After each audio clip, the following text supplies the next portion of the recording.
Afare Guam and beyond, this is the longevity doc, Dr. Nguyen. Did a video a couple months ago kind of covering my symptoms of, I would say, motion sickness or lightheadedness, dizziness. Not quite a true vertigo, but I'd noticed like more and more like getting on roller coaster rides or even driving in different terrains can kind of get me symptomatic in that, and even just in the car I might get a little bit more nauseous when I'm driving. So a lot of times the standard treatment is taking things like meclizine or different antihistamines to help with that, but I wanted a different solution to that, so I looked towards Dr. Nicdao. So I'm in his clinic right now. On the first part of the video that we did a couple of months ago was more about the diagnosis, finding the patterns, the neurological patterns, seeing which areas of my brain had some inhibition or conflicting things that may explain some of the patterns or symptoms of my dizziness. And in today's video, we're going to review some of those pathways again, but also now this time going on to the more specific treatments, whether it's eye movements and things of that sort today that would help with those symptoms.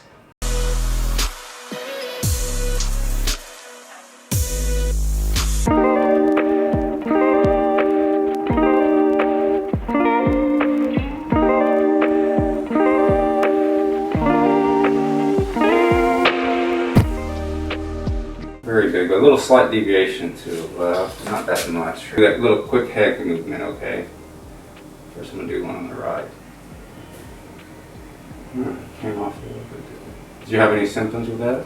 That was unpleasant. And so for you, so just kind of review. So what we're seeing with your body, just on the posture size, right? So I know you're probably not scanning over here, but when it comes to the brain stem, we're looking at your muscle tone pattern. We have an area of the brain called the pontomedullary reticular formation. We just say PMRF. Now you have to think about same side body, same side brain. It controls certain tones on that side. So when it comes to your tones, we kind of see you have that the head tilts, the head turn. You have the only thing though, you play tennis a lot, right? Right. And you're right-handed. So in some of the competitive muscles that you have, it kind of disturbs this pattern a little bit, because I can see some of these muscles are from the playing. So some of these tones, it's not very evident. You have a very small PMRF pattern on this side, and then we would also check certain muscle weaknesses that will connect with this particular pattern. So let's kind of check a couple muscles, the main muscles and some of these smaller muscles.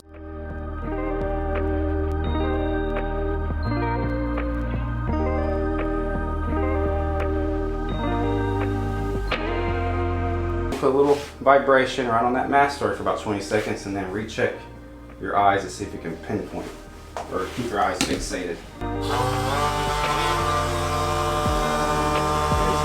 time if you start feeling symptoms, though, you okay? When you're asking me how do I feel, are you asking if I'm symptomatic with the same kind of dizziness, or what are some of the potential things I'm looking for? Oh, like I guess feeling like nauseous, lightheaded. Okay. Yeah, because from stimulating the vestibular, or this area which is stimulating your vestibular, you may have some vestibular signs or symptoms like the nausea, just kind of almost feel like you're going to spin a little bit, or feeling like your teeter-tottering, kind of the symptoms you would feel on the roller coaster that you have. Yeah, so you'll feel the vestibular stuff. Okay.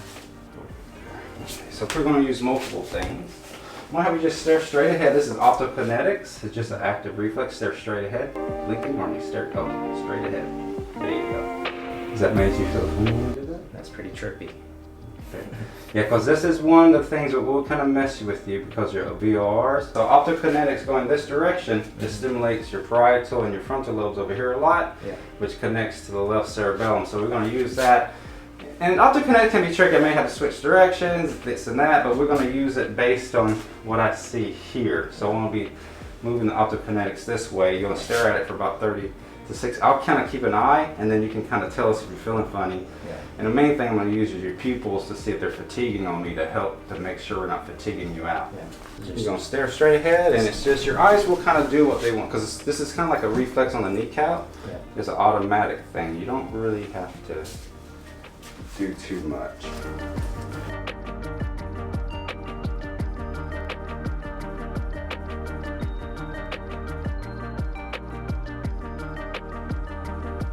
So what we're saying, right, you just want to not push this pathways too much, and if you do, you overwork them. And we know just from marathons or anything people compete at, if you overwork your body, it takes a while to recover. Right. So but if you can hit it just right. Yeah. So my question is, I mean, like, that's technically, I feel like that's not work, right? But if you're saying that is fatiguing me, does everyday life, like going on the screen, watching videos, can that make a profound, as equivalent in terms of eye fatigue or overstimulating the wrong pathways?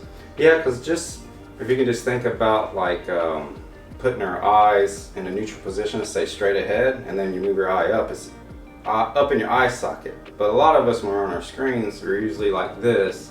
We usually don't really ever look up much, most of us, when we're talking. So a lot of us will fatigue our bottom eye fields, which is how we look up close. So even when we're driving, a lot of people are like this. So they're never using their upper eye fields. So just technology is really making it, if your head's position's not right, your eyes will not use the eye muscles correctly. Then you want to have eye muscle tones that are pulled in one direction, just like a body muscle would. So if you're like this in your shoulder, let's say you're looking down all the time with certain eye muscles, they're getting pretty strong. Yeah. So a lot of times when I do eye tracking, not most, but a lot of people, they don't track all the way up on the verticals.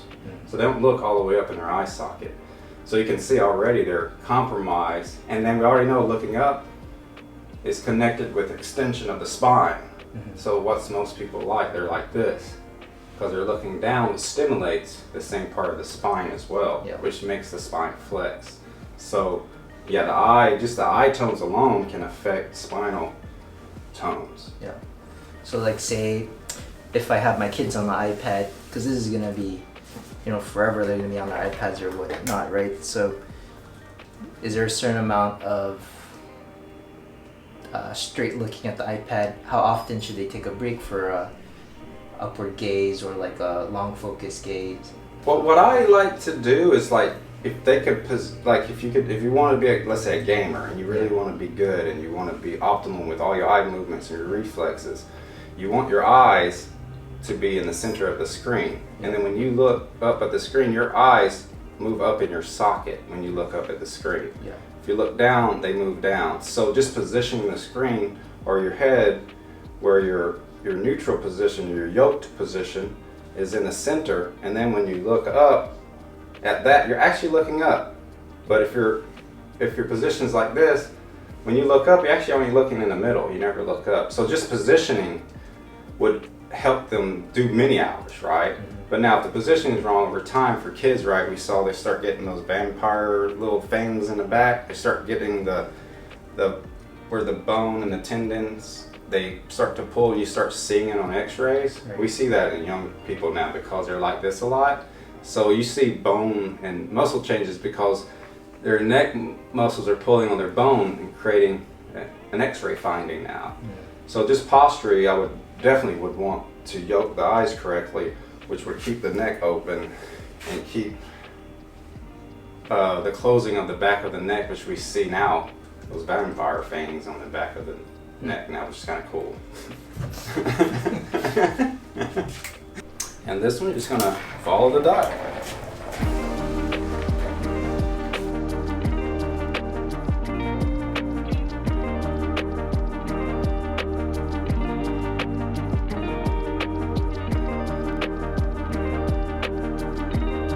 Alright, Dot, I'm gonna have you come put your foot here and then there, and just kind of. So what we're going to have you do is, you're going to stare here. And just right now, I'm just going to do it this way.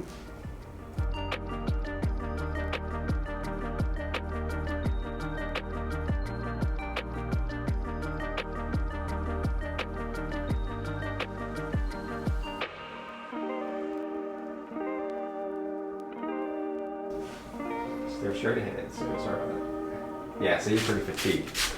Yeah, so now your eyes are fatigued. We're done for this moment. And then and that's how you would work them. And then let's say you had the program going, you see them 3 to 5 times that same day, and then you keep analyze and make sure you're getting the results, and they should have significant improvement within those first couple days, because you're finding things that's changing. You're not just hoping, you're actually looking and making sure you're getting a change in a response. And then you keep fine-tuning and detective work and trying to see if we can hit other regions. But really for you, we're going after your middle and lower brain stems a lot, and just trying to kick those in and get the error correction in, and also see the tonal pattern. But I think that's just from maybe having to deal with this, because your body has to calibrate, especially when you're feeling kind of funny. Your spine's going to have to take over or stabilize itself. So it just kind of makes sense that you may be a little bit tighter, even though you're an athlete. Usually you're a little bit softer, right? But there's some tightness that I feel in your tone, which I think maybe this is why the VOR world, or that region of the brain.